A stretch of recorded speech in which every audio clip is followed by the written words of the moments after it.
కార్యక్రమం ప్రారంభించే ముందు గురువు గారికి ఒకసారి మనం ధన్యవాదాలు చెప్పుకుంటూ కార్యక్రమాన్ని మనం ప్రారంభిద్దాం. నిన్న మనం ధ్యానంలో ఎదగాలంటే అనే దాని మీద ఏం చెప్పుకున్నామంటే, అసలు ధ్యానం అంటే ఏంటి అన్నది చెప్పుకున్నాం. ఇంకేదంటే ధ్యానం అంటే ఏంటో తెలియకుండా మనం ధ్యానం చేస్తే ఎలా ఎదుగుతామంటే, తెలుసుకుని దాన్ని తగ్గట్టు మనం సాధన చేస్తేనే మనం ఎదుగుతాం. అంచేత చెప్పాను, అది ధ్యానం అంటే ఏంటి అర్థమయ్యే రీతిలో ఎన్నో రకాలుగా చెప్పాను.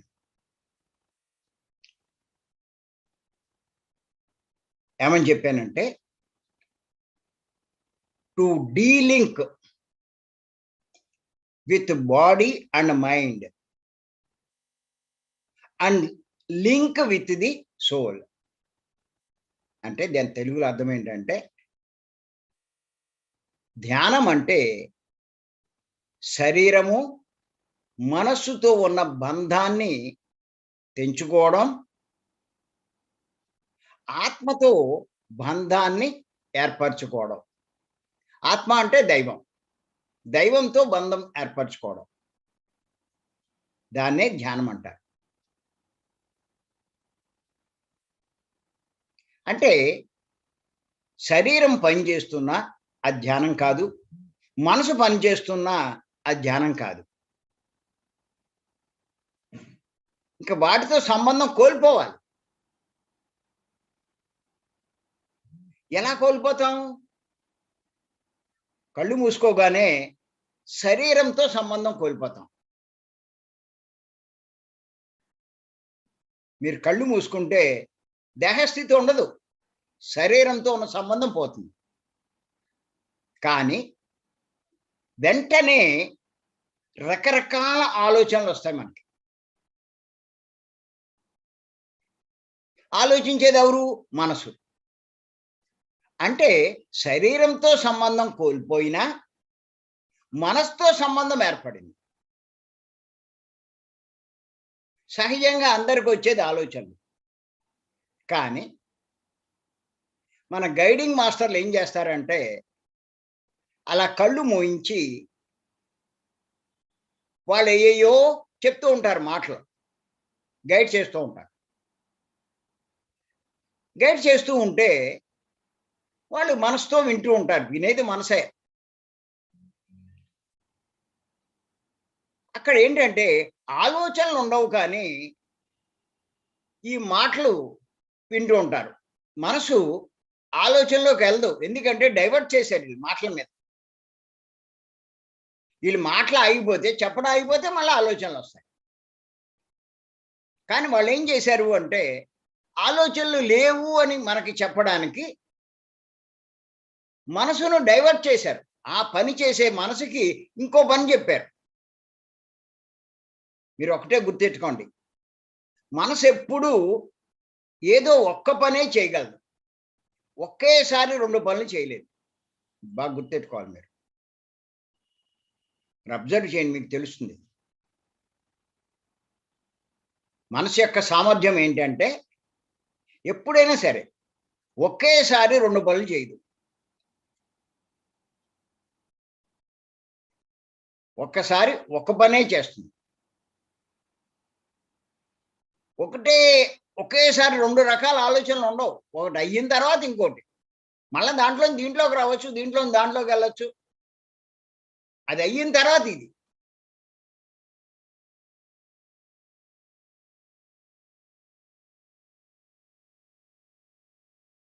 నువ్వెవరితో సీరియస్గా మాట్లాడుతున్నావు, ఒక సీరియస్ సబ్జెక్ట్, నీ ఎదురుగుండా ఎవరు వెళ్ళినా నీకేం కనపడదు.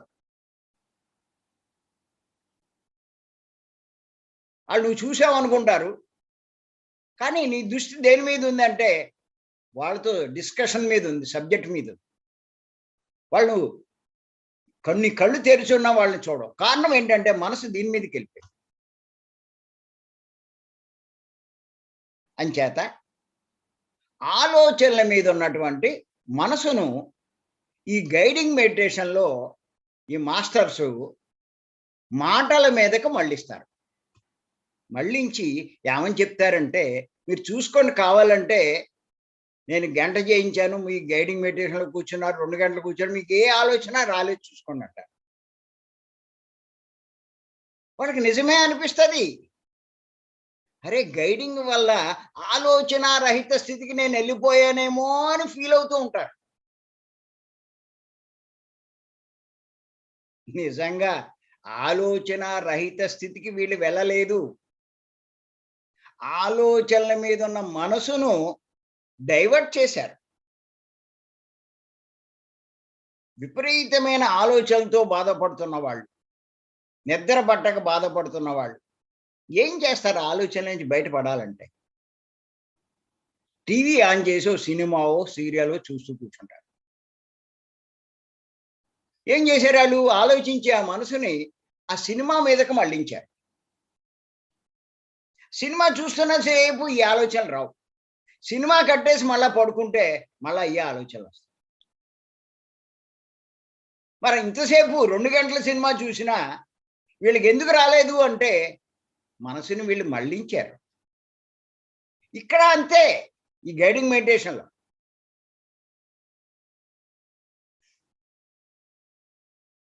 ఆలోచనలో ఉన్న మనసును మాటల మీదకి మళ్ళించారు. అంతే తప్ప, నేను 2 గంటలు కూర్చున్నానండి, నాకు ఇంకే ఆలోచన లేదండి అని చెప్తారు గొప్పగా చాలామంది. ఆ మెడిటేషన్‌లో కూర్చున్నవాళ్ళు. కానీ, ఆలోచనలు లేని స్థితికి చేరుకోవాలంటే అంత తేలికేం కాదు. లోపల మనసు ఖాళీ అవ్వాలి. గుర్తెట్టుకోండి. మనసు ఖాళీ అవ్వాలి. దీన్ని ఖాళీ చేయాలి. లోపల ఉన్న ఆలోచనలన్నీ ఖాళీ చేయాలి. ఎలా ఖాళీ అవుతాయి? ఎలా ఖాళీ అవుతాయంటే, ఆ మార్గమే పత్రి గారు మనకు చెప్పినటువంటి శ్వాస మీద ధ్యాస. ఆలోచనలొచ్చినప్పుడు కట్ చేసి శ్వాస మీద ధ్యాస పెట్టినప్పుడు మళ్ళా ఆలోచనలోకెళ్తాం. మళ్ళా కట్ చేసి మళ్ళా శ్వాస మీద పెట్టినప్పుడు ఈ ఆలోచనలు మెల్లిమెల్లిగా తగ్గి దాని యొక్క శక్తి తగ్గిపోతుంది. కా సేపటికి అది అదృశ్యమైపోతుంది. అలా ఒక్కొక్కటి, ఒక్కొక్కటి అన్నీ ఒక్కసారి పోవు కానీ ఒక్కోటి, ఒక్కోటి ఖాళీ చేసుకుంటే ఇది మొత్తం ఖాళీ అయిపోతుంది. భీమవరం 3 రోజుల క్లాస్‌లో మనం చేసే పనిదే. దీని నిండా నింపుకొస్తారు. మనం ఖాళీ చేసి పంపుతాం. అదే. ఒక రోజు తప్పితే రెండో రోజుకి ఖాళీ అయిపోద్ది. మూడో రోజు 3 గంటలు, 4 గంటలు కూర్చోబెట్టినా హాయిగా కూర్చుంటారు. అది అక్కడ ప్రాసెస్. మామూలు క్లాసుల్లో ఈ ఖాళీ అవ్వండి. తట్ల తట్లలు ఉంటే ఎలా ఖాళీ అయిపోతాయి? చేత 3 రోజుల క్లాస్‌కి రండి, రండి, రండి అంట. ఏం చెప్తారండి అంటారు. ఏం చెప్పడం కాదు. ముందు దీన్ని ఖాళీ చేసుకోవాలి. అది నేను చెప్పేది. లేతే ఇంటికాడ మటుకు నువ్వేం చేస్తావు? ఎంతసేపు కూర్చుంటావు? ఎంతసేపు ఉండగలవు నువ్వు? అరగంట, గంటకి ఎక్కడ సరిపోద్ది? పోనీ ఈ క్లాసుల్లో ఏమన్నా తగ్గుతుందా అంటే ఈళ్ళెళ్ళే క్లాసులన్నీ గైడింగే. ఎక్కడ ఖాళీ అవుతాయి?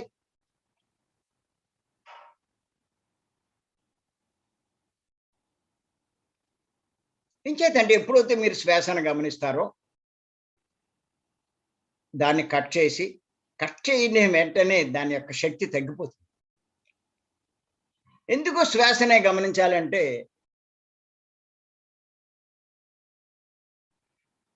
నిన్న కూడా చెప్పుకున్నాం. మనసుంటేనే మారుతం ఉంటుంది.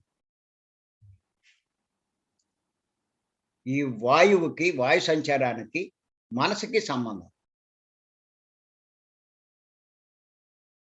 అటువంటి వాయు సంచారాన్ని మనం గమనిస్తూ ఉంటే, కట్ చేసినప్పుడు దాని యొక్క శక్తి తగ్గి, తగ్గి అది కావాలంటే మీరు ప్రాక్టికల్‌గా చూడొచ్చు. నేను చెప్పింది కరెక్టా? కాదా? అంటే ఏదైనా ఒక చిన్న సంఘటన జరిగినప్పుడు. మీకు ప్రతి ఒక్కళ్ళకి ఏయో జరుగుతూనే ఉంటాయి. ఓ పర్స్ పోయింది. ఏదో పెద్ద ఎక్కువ డబ్బేమి లేదులెండి. కొంచెం బాధగా ఉంటుంది. ఓ 4 రోజులో, 5 రోజులో. జాగ్రత్తగా ఉండవలసింది జాగ్రత్తగా లేకపోతే ఎలాగా? లేతే ఎవడైనా మోసగిస్తే. కొంచెం మీరు బాధపడుతూ ఉంటారు. అప్పుడు మీరు కళ్ళు మూసుకొని ధ్యానం చేద్దామనుకుంటే వెంటనే ఆలోచనే వస్తది. అప్పుడు మీరు కట్ చేసి శ్వాసను గమనిస్తూ ఉంటే ఒక పావుగంట, అరగంటలో ఆ ఆలోచన యొక్క ప్రభావం పోతుంది. ఇంకది మర్నాడు గుర్తురాదు, మిమ్మల్ని బాధ పెట్టదు. అది లోపల నుంచి పోతుందని కాదు. అది వచ్చి మిమ్మల్ని బాధించదు. గుర్తుపెట్టుకోండి. ఆలోచన ఖాళీ అయిపోవడము అంటే ఇంకా లోపల లేకుండా ఉండడం కాదు. దానంతటది గుర్తు రాకుండా మిమ్మల్ని బాధించకుండా ఉంటుంది. రాసుకోవాలి ఇదంతా. చాలా మందికి అర్థం కావట్లేదు. అది శ్వాస మీద ధ్యాస వల్ల మాత్రమే సాధ్యం. మనసును ఖాళీ చేయడము అంటే ఆ లోపల ఏమీ లేకుండా పోవడం కాదు. అవి మిమ్మల్ని బాధించవు. దానంతటవి ఎప్పుడు పడితే అప్పుడు మీకు గుర్తొచ్చి మీరు బాధపడేటట్టు చేస్తది మనసు. సహజంగా దుఃఖం కలిగించే సంఘటనలే ఎక్కువ గుర్తు చేస్తది. ఇంకా అయి గుర్తు రావు. అయి గుర్తు రాకపోతే మీకు దుఃఖమే ఉండదు. అశాంతి ఉండదు. అది. అంచేత శ్వాస మీద ధ్యాస.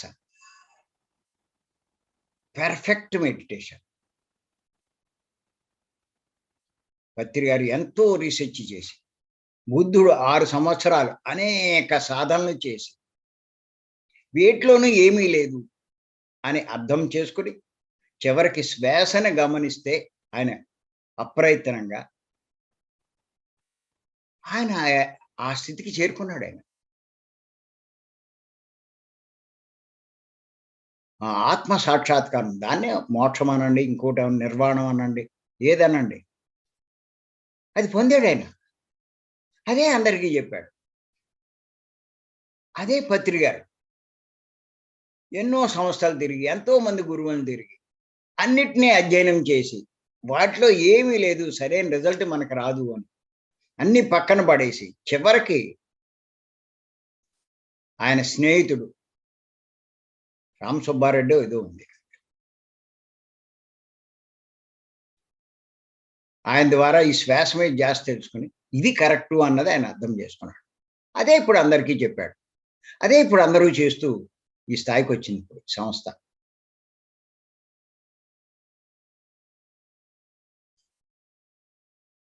అంచేత ఫస్ట్ ఫండమెంటల్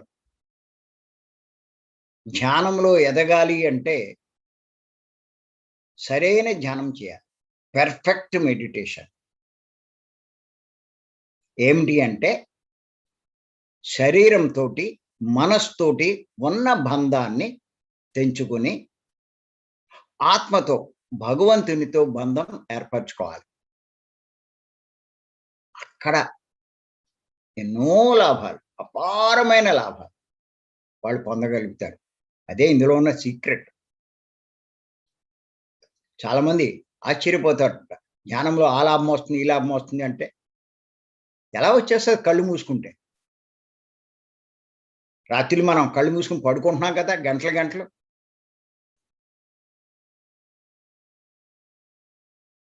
మరి ఎందుకు రావట్లేదు అంటారు. కళ్ళు మూసి పడుకుంటే నిద్రొస్తది అంతే. నువ్వు ఆత్మతో సంబంధం ఎక్కడ ఏర్పరచుకున్నావు? మెలకువలో ఈ బంధం తెంచుకోవాలి. నిద్దట్లో ఎలాగో పోద్దా బంధం. పడుకోగానే ఇయన్నీ వదిలేస్తాం. బాహ్యేంద్రియాలు ఇయన్నీ కూడా. కాసేపటికి కల్లో అయ్యి వస్తాయి. మనసుతో బంధం ఏర్పడుతది. అక్కడ కూడా కాసేపు అయ్యాక అయి కూడా ఆగిపోతాయి. గాఢ నిద్రలోకెళ్తాం. గాఢ నిద్ర అంటే ఏంటి? ఆత్మతో బంధం. ఆత్మతో ఉండడమే గాఢ నిద్ర. అది సహజంగా జరుగుతుంది ప్రతిరోజు అందరికి. కానీ అక్కడ ఏమి ఉపయోగం లేదు. ఎప్పుడైతే మనం ఈ మెలకువలో ఈ రెండిటితో బంధం తెంచుకొని మరి ఆత్మతో బంధం ఏర్పరచుకుంటామో అక్కడ ఆ ఎరుక ఉంటుంది. ఆ ఎరుక ఉండడం వల్ల అన్నీ గ్రహిస్తూ ఉంటారు. ఆ ఆత్మ నుంచి వచ్చే సంకేతాలు, ఆ జ్ఞానము, అలాగే ఆత్మశక్తులు ఆత్మశక్తులు అయన్నీ ఒక్కొక్కటి సంక్రమిస్తూ ఆ లక్షణాలన్నీ మీలో ప్రవేశిస్తూ ఉంటాయి. దైవ లక్షణాలు మీలో ప్రవేశిస్తూ ఉంటాయి. రాక్షస లక్షణాలు తొలగిపోతూ ఉంటాయి. మనిషి గొప్పగా పరివర్తన చెందుతాడు. అది ఇందులో ఉన్న రహస్యం. మానవుడు మాధవుడుగా మారడం అంటే ఇదే. ఇంత లోతుగా అందరూ ఆలోచించలేరు. ఇందులో ఇంత ఉందా అన్నది. ఇందులో ఉన్న రహస్యం. అది పత్రి గారి వల్లే మనం తెలుసుకోగలిగాం.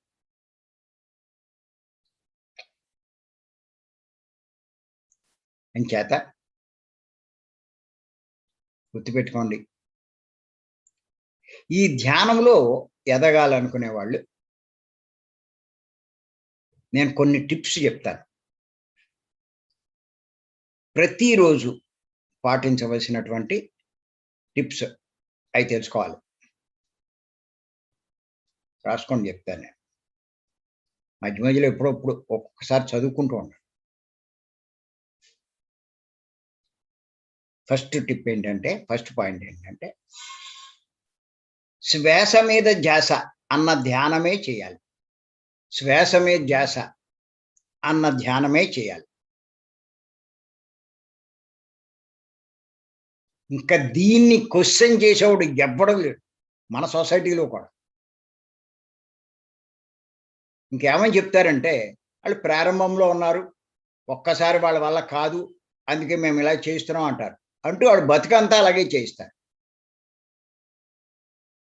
కానీ గుర్తెచ్చుకోండి, ధ్యానములో ఎదగాలి అంటే, ఎదగడం అంటే ఏంటో కూడా చాలా మందికి అర్థం కాదు. అది కూడా చెప్తాను నేను. శ్వాస మీద ధ్యాస అన్న ధ్యానమే చేయాలి. అనునిత్యం చేయాలి. అంటే ప్రతిరోజు చేయాలి. Number 2 point. ఆహార నియమాలు చాలా కఠినంగా పాటించాలి. ఎంత కఠినంగా అనే పదాన్ని వాడాను అంటే ఎంత దాని ఆవశ్యకత ఉందో ఒక్కసారి మీరు గ్రహించాలి. ఆహార నియమాలు చాలా కఠినంగా పాటించాలి. అంటే తమో గుణ ప్రధానమైన, రజోగుణ ప్రధానమైన ఆహారాలు ఎటువంటి పరిస్థితిలో తీసుకోకూడదు. అంటే మాంసాహారం, కోడిగుడ్లు, వెల్లుల్లి ఎటువంటి పరిస్థితిలో తినకూడదు. సాత్వికమైన శాకాహారమే తీసుకోవాలి.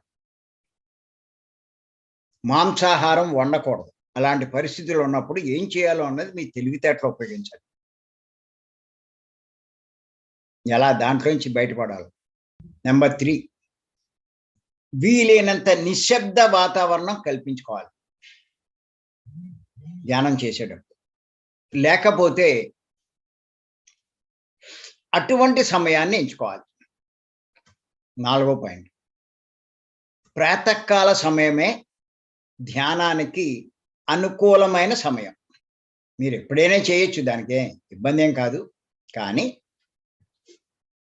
ప్రాతకాల సమయం అన్నది బాగా అనుకూలమైన సమయం. అందుకే ఇప్పుడు మనం ఆ సమయాన్ని ఎంచుకున్నాం. 5వ పాయింట్. మరి ప్రాతకాల సమయం మనం ఎంచుకున్నప్పుడు ధ్యానం చేసేటప్పుడు, అంటే ధ్యానంలో కూర్చునేటప్పుడు స్నానం చేసి కూర్చోవాలి. దాని ముఖ్య కారణం ఏంటంటే మనం నిద్రపోయినప్పుడు మొత్తం శరీరంలో ఉన్నటువంటి కణాలు ఇవన్నీ తమోగుణంలోకి వెళ్ళిపోతాయి. బద్ధక స్థితి చాలా బద్ధకంగా ఉంటుంది. ఆ కణాల్లో ఉన్న బద్ధకమే మనకు వ్యక్తం అవుతూ ఉంటుంది. బద్ధకంగా ఉంది, లేవలేకపోతున్నాను ఇవన్నీ అంటారు.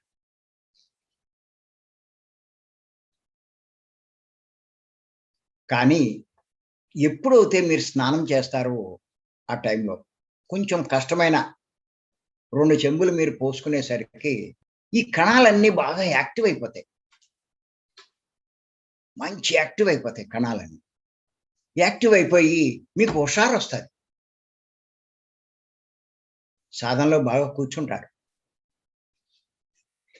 మీరు బద్ధకించి అలాగే కూర్చున్నారనుకోండి, ఆ చేయడం వేరు, స్నానం చేసి కూర్చొని చేసే సాధన వేరు. చాలా తేడా ఉంటది.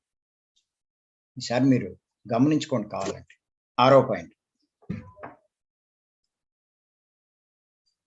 మీరు కూర్చునేటప్పుడు మంచినీరు కానీ, లేతే ఏదైనా ద్రవాహారం కానీ, పాలు కానీ, టీ, కాఫీ మీకు ఏది తాగాలంటే అది. పళ్ళ రసం కానీ తీసుకొని కూర్చోవాలి.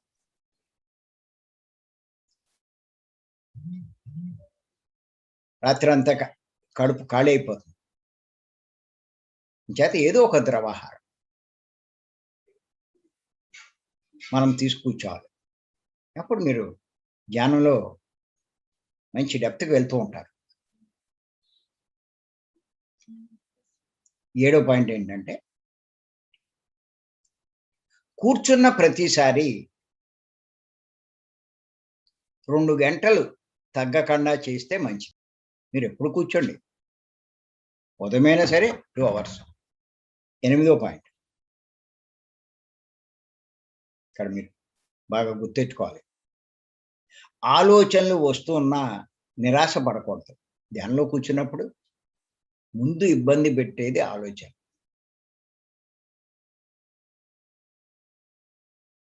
అవి వస్తూ ఉన్నా నిరాశ పడకూడదు.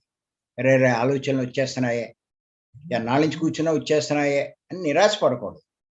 తొందరగా లేచిపోకూడదు. ఆలోచనలు వచ్చేస్తున్నాయని లేచిపోకూడదు.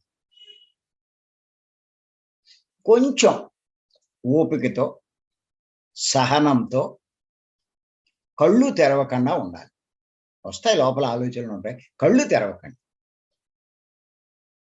సార్ కూడా అదే చెప్తారు. నడుము ఇబ్బంది పెడితే నడుము సరి చేసుకో. కాళ్ళు ఇబ్బంది పెడితే కాళ్ళు సరి చేసుకో. కళ్ళు మటుకు తెరవద్దు అంటారు. శారీరక ఇబ్బందులు ఉంటాయి. దాని తప్పేం లేదు. ఇంకా కూర్చున్న కాడి నుంచి ఇంకా కదలకుండా అలాగే ఉండాలని అదేం లేదు కానీ, కాసేపు కూర్చున్నాక ఏదైనా ఒక ఇబ్బంది పెడితే దానికి సరి చేసుకుని మళ్ళా కూర్చోండి. తెలియకుండానే మళ్ళా ఆలోచన లేని స్థితికి వెళ్ళిపోతాయి.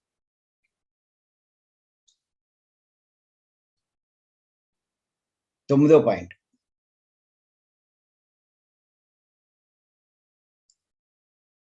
ప్రారంభంలో మీరు ఒక అరగంట కానీ, లేదా ఒక గంట కూర్చున్న తర్వాత ఇంకా కూర్చోలేకపోతున్నారు. ఇంకెంత కష్టపడినా సరే కళ్ళు తెరిచేయాలని ఉంది.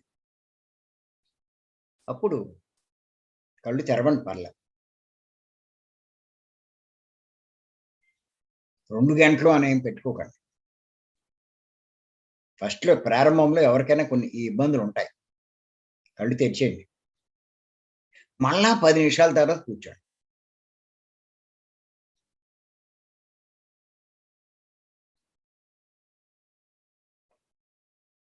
వీలైనంత మటుకు తెరవకుండా ఉండడానికి ప్రయత్నం చేయండి.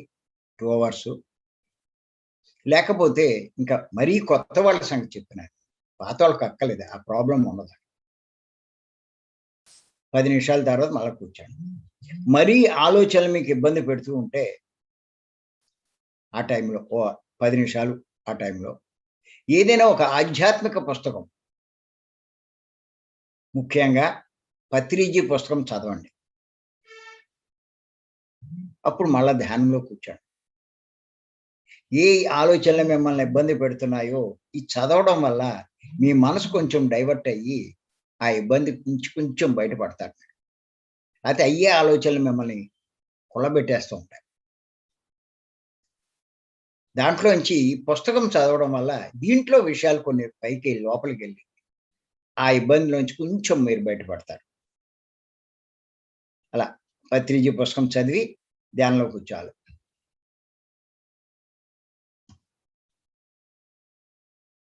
10వ పాయింట్. ధ్యానం చేసే గదిలో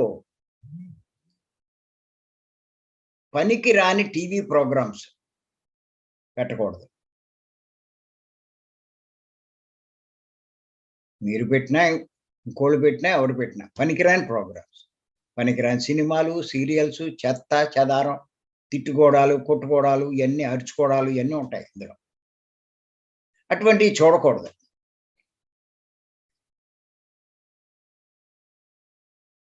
వాటిలోనే కాదు, మీరు చూసుకోండి. అలాగే కుటుంబ సభ్యులు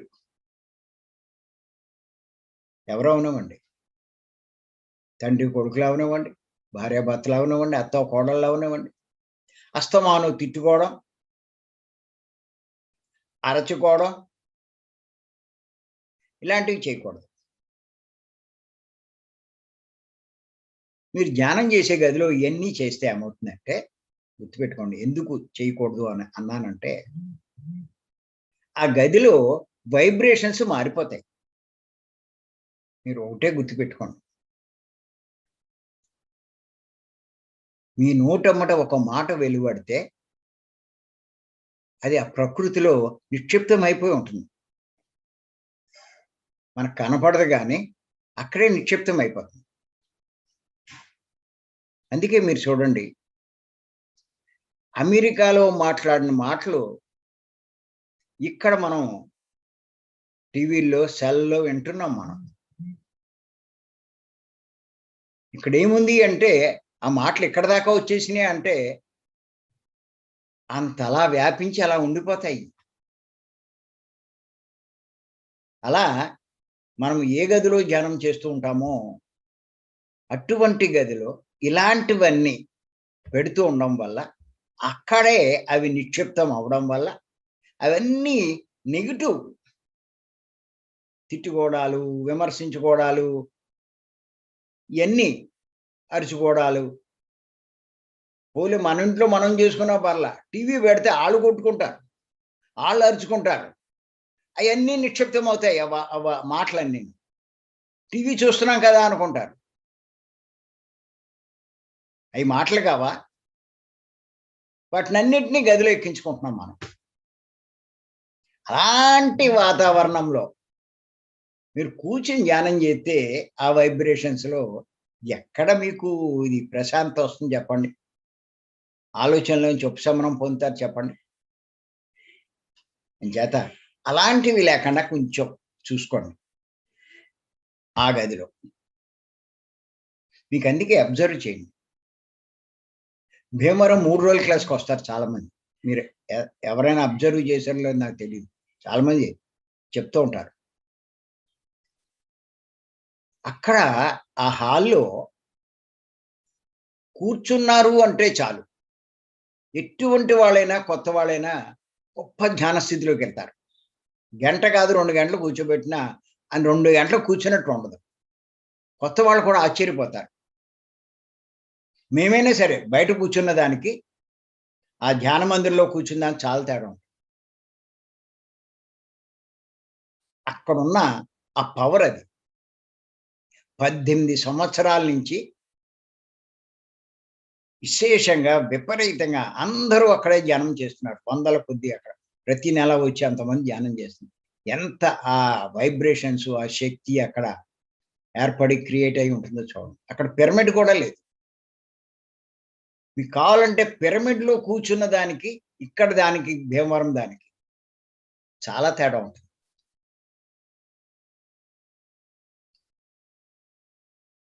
కారణం ఏంటంటే, అక్కడ మేము వేరే ప్రోగ్రామ్స్ గాని, ఫంక్షన్స్ గాని వేటిని అలౌ చేయం. ఓన్లీ మెడిటేషన్ అక్కడ. మంచి వాతావరణం అక్కడ క్రియేట్ అయింది. అందుకే ఎటువంటి వాళ్ళు అక్కడికొచ్చినా అందులో ఇమ్మర్స్ అయిపోతారు. మైండ్ కూడా బాగా ఫ్రెష్ అయిపోతుంది.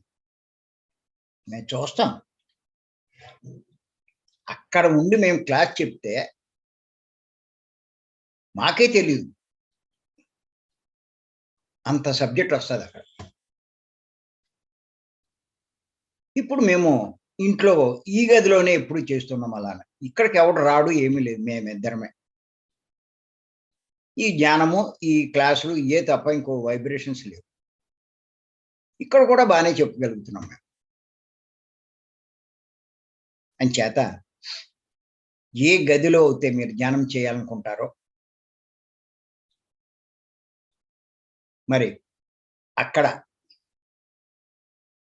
ఈ పనికిరాని ప్రోగ్రామ్స్, టీవీలు అయన్నీ పెట్టకండి. అలాంటివి చూస్తూ కూర్చోకండి. చూస్తే ఉపయోగపడే కార్యక్రమాలు చూడండి. మన పిఎంసి అని ఇలాంటియన్నీ. అలాగే ఏదో కుటుంబ సభ్యులు ఉంటాయి, కొంచెం ఏదో రకంగా అడ్జస్ట్ అవ్వాలి. లేతే మనమే కొంచెం తగ్గిపోవాలి. దాన్ని అలా పెరిగి అక్కడ వాతావరణాన్ని పాడు చేయకూడదు, ఆ వైబ్రేషన్స్.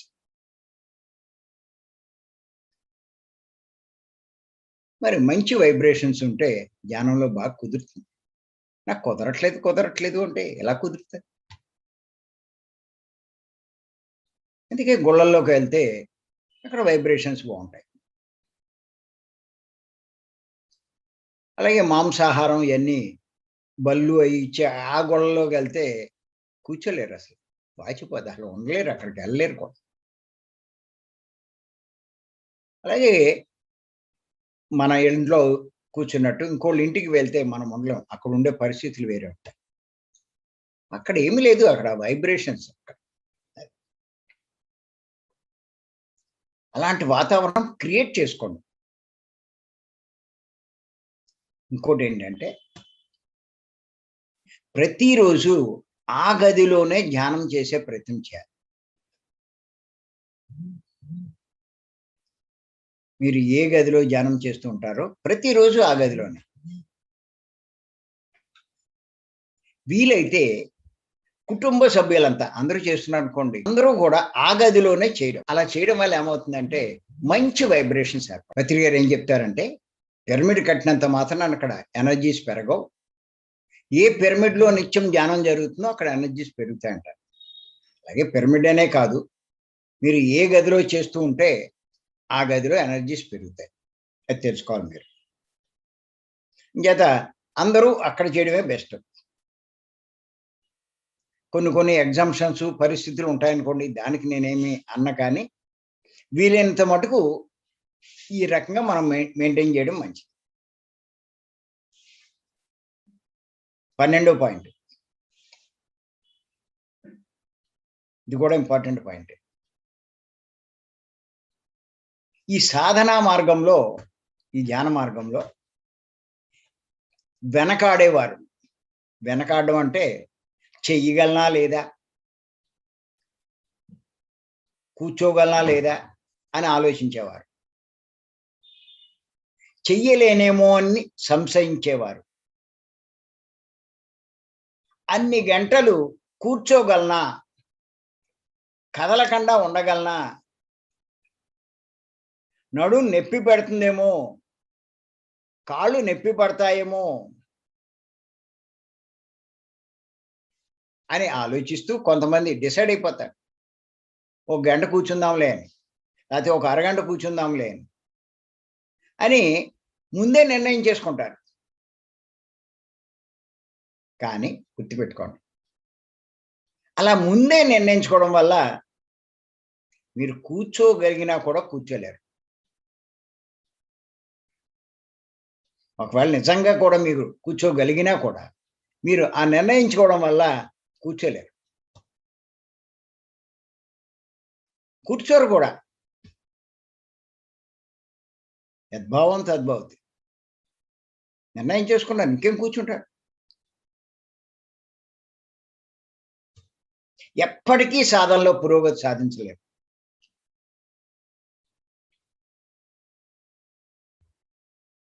ఎదగలేరు. అంచేత ఏంటంటే ఏ రకమైన సంశయాలు ఉండకూడదు. ఇవే కాదు, గుర్తుపెట్టుకోండి. ఇంకా ఏంటంటే పనికి రాని పుస్తకాలు చదవడం. నవల్సు, సీరియల్సు అయన్నీ బుర్రను పాడు చేస్తాయి. ఆ చెత్త అంతా మన బుర్రలోకెళ్ళి అయ్యే ఆలోచనల కింద వస్తాయి. అలాగే పేపర్‌లో కూడా ఎక్కువ చదవకూడదు. అసలు చదవద్దని నేను అనను కానీ, ఊరికే విషయాలు తెలుసుకొని హెడ్‌లైన్స్ అయ్యో చూస్తూ పక్కనడేయాలి. డీప్‌గా ఎళ్ళకూడదు ప్రతి విషయం మీద. సరే. ఈ కొన్ని విషయాలు పాటిస్తూ సాధన చేయండి. మరికొన్ని విషయాలున్నాయి మనం పాటించవలసినవి. అవి రేపు తెలుసుకుందాం. కొంత అబ్జర్వేషన్ వీటి మీద పెట్టుకుంటూ ఉంటే. ఎందుకు మేము చెప్తున్నానంటే, మేము ఏయైతే పాటిస్తూ ఈ స్థాయికొచ్చామో, ఇది చేస్తున్నామో, అవే మీకు చెప్తూ ఉంటాం. ఇయన్నీ మీకు ఉపయోగపడతాయి సాధనలో. సార్ చెప్పే సందేశాల లోంచి గ్రహించినవే ఇయన్నీ కూడా. అంచేత